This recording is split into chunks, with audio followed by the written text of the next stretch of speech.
Hey folks, it's John here with Not Work Tabletop, and this week we were up at Worcester War Games. We had another great game of Konflikt 47. Myself and my good friend Olly, the Chronic Shark, got our armies on the table. He's just upgraded to a fully automated Commonwealth battalion. It's not all painted yet, but we don't mind. It's getting there.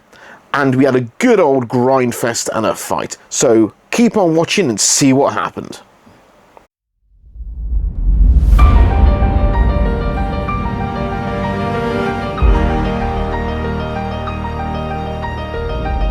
Hey folks, we're back with Not Work Tabletop at Worcester War Games, and we're doing a bit of Konflikt 47 again. We've got some more paint and basing on the models. We've got new and interesting things going on. We've got this chappy here that is now going to be my Totem Core medic. We've got a bit more red on the Stahltruppen, and we're going to have a quick look at the table. We pan around to the table. There's the Chronic Shark Olly over there, and he has a fully automated platoon with him this time. We're going to get a bit of a shot in there. Olly's only just got some of the rest of the bits of it, so he hasn't managed to get the paint on them just yet. But this is a Wellington game. We are learning things. We're testing new stuff out, and it's about having fun at the end of the day. So this is the table layout. This is what we've got set up. We've just used this for a second edition game of 40k, and we've just relayed it. For now, we have infiltrators on the board already. There are several. The Totem Core, of course, sneaking on in a variety of places. We do have a spotter on the field as well. And we do have a B for Bertie lurking in the ruins overlooking the woodland. We rolled demolition. And demo is the one where you have to go and take out the enemy base structure. The base structures we've chosen are spooky trees. Spooky tree for the British, and spooky tree in a cornfield for the Axis. And we've got a meeting engagement deployment, so we're going to go and pull our dice out. We're going to roll some things up the table. We'll be back for important dice rolls and a bit of a turn summary as things go along. Catch you then. Here we go, folks. Early turn one update. The automatons have started making their way on to the battlefield, and here we have the Percival marching confidently into the battle. And of course he's done this. The Percival is advancing because they have had reports from the early automaton maneuvers that there is a Nachzera on the field behind the Totem Core, and now it's going to open fire. Where are we going to roll them? Somewhere here. There we are. It's 3 hits into the front of the Nachzera. We're going to see what happens. What happens? So it is effectively pen 6. Pen 6. Here we go. Oh, let's run away. Yes, very much. Yeah, okay, it's inside. Do you want to roll on the damage chart? That's a 4. That might be very, very bad. Yep. Okay, folks, so here we go. Here's the turn 1 recap. We have had the automaton of the British Commonwealth coming along the field. They're coming in all over the place along this line. Where do the ones go? They're behind the wall. They're behind the wall over there. There we go. So the automaton have come in along the field. As we do a broad sweep, we can see the Nacht Jaeger and a Vogelspin moving in on B for Bertie. Then we have, obviously, the Totem Core have advanced slowly through the woodland, but their Totenrot medic is now walking around behind them with his plate. We have Arthas has taken the field, the Prince himself is here, and then the Stahltruppen have formed a perimeter around the spooky tree. Ooh. And we have the advance on the side, and we were looking at shots and things happening against this, but then we looked at our actual rules, having just played one game into another game, and realised that the Nachzera was absolutely fine, and these Totem Core have moved forward. So that's how it looks at the end of turn 1. We're now going to go into a turn 2 and see what happens.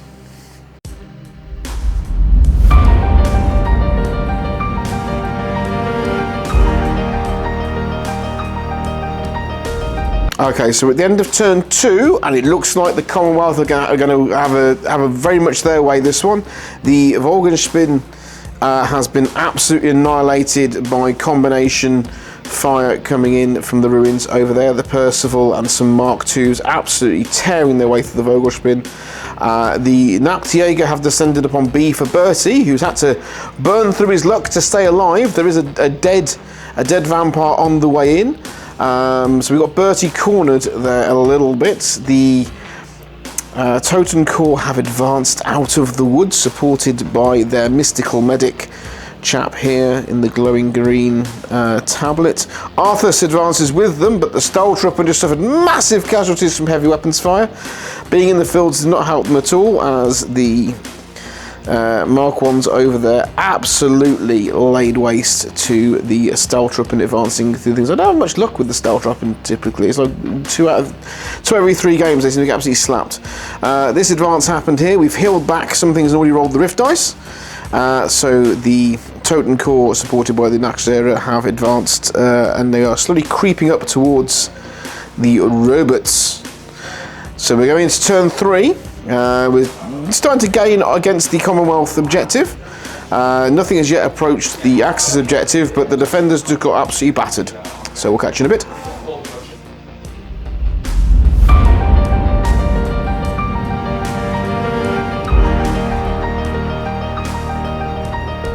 Okay, so we have the start of turn 3. The planes came in, the spotter did his job, and we have blasted away 2 of these Mark 1 infantry that were lurking in front of this spooky tree. It's obviously our tree because it's a spooky tree, and we're clearly the bad guys because of the zombies. So we've got that. However, superior code breaking means the Commonwealth leading us into this turn. We're going to see what they're going to do. The dice has gone down. I feel like a gauntlet of some kind has been thrown. I'm suspecting I'm going to see a lot of guns. They're going to move over there. There we go. Look at that. They're positioning themselves. It's going to be an old-fashioned gun line into an old-fashioned flesh charge. Let's see what happens. Okay, the results are in. They opened fire. They killed 5 full zombies. They killed 5 full zombies. And then the zombies popped that dice, that rift dice, and they got 7 zombies back. So, including the 2 that had already been killed, they're back up to full strength. Okay, folks, here we go. More's happening now, more's happening. It's taken a couple of turns to get there. We now have surging Mark IIs. They've drawn their line of fire. They're not moving. It's these Totem Corps again. He's determined to bury the zombies, not realising that zombies have already been buried and they just come back again and again. That's what's going to happen. He's shaking his head. He's shaking his head. Look, there he is. There he is. Yeah, codename Bolvar. Facing Arthas now, boy. Yeah? That always goes well for Arthas. What have we got? 2 hits. 2 hits. 2 hits on the zombies. I'm going to record these. This is from the light order. Yeah, well, from the light autocannons. 2 kills. 2 kills on the zombies. Okay, we're going to knock a couple of zombies over. There we are. Put 2 over down here. 4 zombies falling over. Falling over. Heavy autocannon. Okay, that's another heavy autocannon hit. This doesn't seem right. That's another kill. Doesn't seem right to me. 4 shots from. 4 shots. 4 shots from light Tesla. From light Tesla. That's cool. And that looks like 3 hits to me. So the Great and Green One's friends. 1 kill. 1 kill from the light Tesla. Okay, more zombies falling. The mighty Totem Corps, but we're still here. We're still here. You can pull those triggers all day long. It's not going to stop us. We're coming for the spooky tree. That tree is coming home with me. Here we go, folks. So this is the end of 3. At the end of 3, we have a full advance going here. Nothing's really dying as such, except for my zombies. But the Spider tank, the Nachtjäger, is poised to do something, and the zombies are getting closer. They're trying. We have fumbled up the roll of the rift dice, so it's in the bag. But the zombies are definitely trying to get into that objective zone, into the demolition. We do have tanks and robots have stood still. All kinds of devastation going on here. The Staltrooper pushing across the field, getting closer. The Totem Corps over here also advancing in across the field. Arthur's tucking in behind them after nearly dying himself to getting shot to pieces. This fight amazingly still ongoing, but Bertie's now out of luck. And we have ambush positions across the backfield. So we're going into turn 4. We're going to see if zombies can blow up a tree.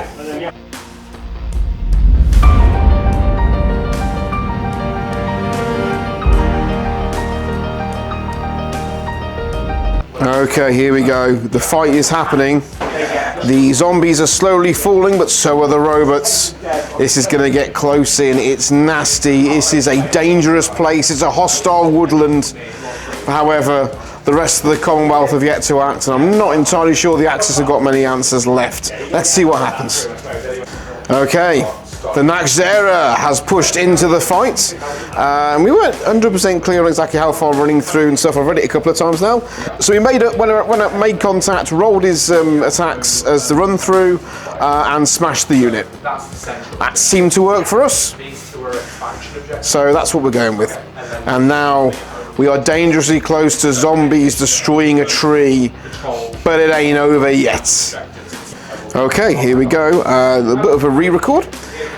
So the Naxxera has gone in, it's crushed into the side of the automated infantry, and one guy survives from the impact of the tank, and now we are going on to see how they're going to deal with this problem.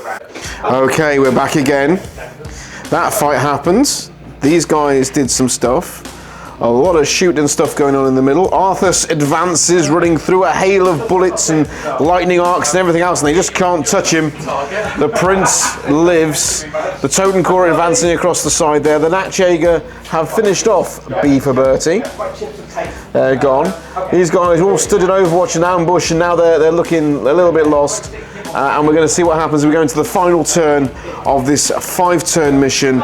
Can we get the spooky tree? Okay. What do you reckon, Ollie? Can I get the spooky tree? No. Can you get a spooky tree? No. It's not looking good.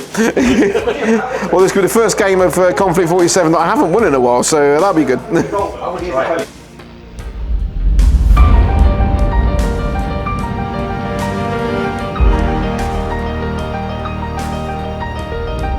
Okay, yet another update as we are here in turn 5. The Mark 1s died, the zombies rezzed after they were out of combat, don't you worry.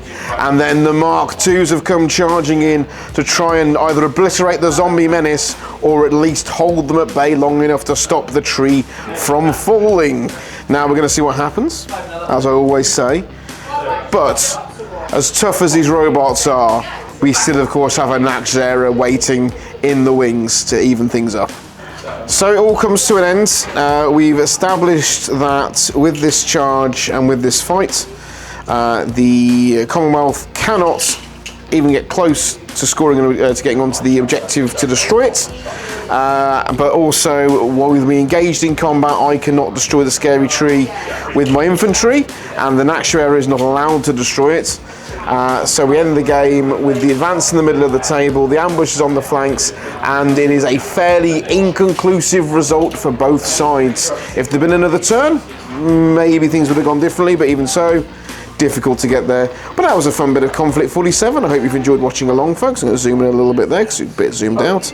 And we will catch you next time. And remember, it's not work, it's tabletop. Hey again, folks, it's me, it's John. I'm back on the screen. We've just had a fantastic game of Konflikt 47, as I'm sure you've watched. Turn 5, unfortunately, we missed some bits and pieces out when we were recording. The Naxxera didn't move because they actually had a pin marker or two on them when they failed their orders roll to go anywhere, even with Arthur standing nearby. He wasn't quite in range at the time when they were rolling for stuff. And a couple of other things, just basically bad dice, and they weren't interesting to look at. So this is why a lot of the rest of the board look kind of static, because not a lot actually happened outside of that fight around the spooky tree on the final turn. Some bits did, but that's why that was. And we decided to wrap it up because the day was getting late, and thankfully you can't hear the background noise, but it was getting noisy in the basement as we had a lot of other people coming in, enjoying their games at Worcester War Games. But thanks for watching. We're going to have more out soon. We are going to get the 2,000 point game out. I did mention we played a game to E40k. I'm going to maybe do some stuff with that as well because people are interested. And remember, folks, it's not work, it's tabletop, and it's gaming, and it's fun. Be excellent to each other, look after each other, and I'll catch you in the next one. Bye.